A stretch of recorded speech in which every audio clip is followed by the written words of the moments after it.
അഭിനയമോഹം തലയ്ക്ക് പിടിച്ച് പണ്ട് മദ്രാസിലേക്ക് വണ്ടി കയറുന്ന സിനിമാമോഹികളെ മറികടന്ന് അങ്ങ് ഹോളിവുഡിലേക്ക് വിമാനം കയറിയ കൊച്ചിക്കാരൻ.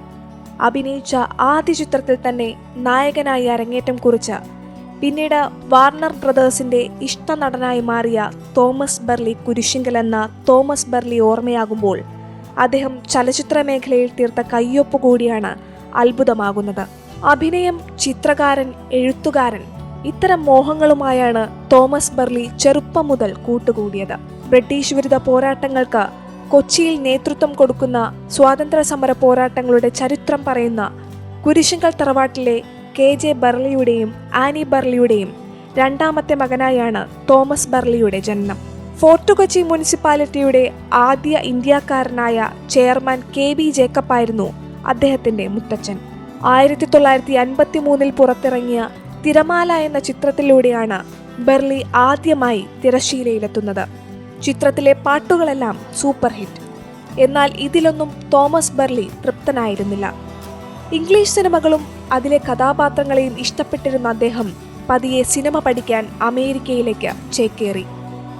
ലോകത്തിന്റെ പലയിടങ്ങളിൽ നിന്നുള്ള നിരവധി വിദ്യാർത്ഥികൾ പഠിച്ചിരുന്ന യൂണിവേഴ്സിറ്റി ഓഫ് കാലിഫോർണിയയിലെ അപ്ലൈഡ് ആർട്സിൽ അദ്ദേഹം അഡ്മിഷൻ എടുത്തു.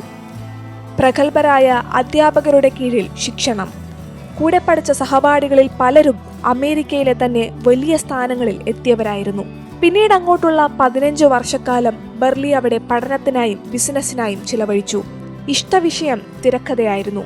അക്കാലത്താണ് ഹോളിവുഡിലെ പ്രശസ്ത നിർമ്മാണ കമ്പനിയായ വാർണർ ബ്രദേഴ്സിൽ തോമസ് ബെർലിക്ക് ജോലി ചെയ്യാൻ അവസരം ലഭിക്കുന്നത്.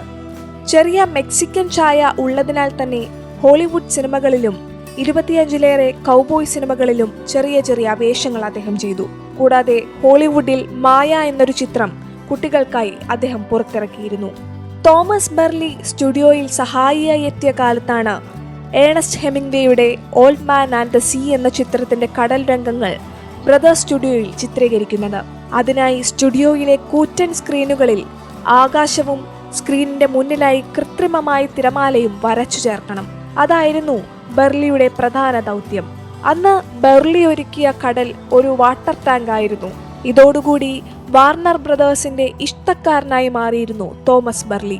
തന്റെ സൗഹൃദങ്ങൾ വിട്ട് നീണ്ട കാലത്തിന് ശേഷം നാട്ടിൽ തിരിച്ചെത്തിയ തോമസ് ബെർലി താമസിയാതെ സോഫിയയെ ജീവിതത്തിലേക്ക് കൂടെ കൂട്ടി. ഇതു മനുഷ്യനോ 1985 പ്രേം നസീർ നായകനായ വെള്ളരിക്കാപ്പട്ടണം തുടങ്ങി 2 ചിത്രങ്ങളിലൂടെ സംവിധായക വേഷവും അദ്ദേഹം അണിഞ്ഞു. പിന്നീട് ചെമ്മീൻ കയറ്റുമതിയിലേക്ക് തിരിഞ്ഞ ബെർലി പതിയെ തന്റെ ബിസിനസ്സിലേക്ക് കൂടി ശ്രദ്ധ കേന്ദ്രീകരിക്കുകയായിരുന്നു.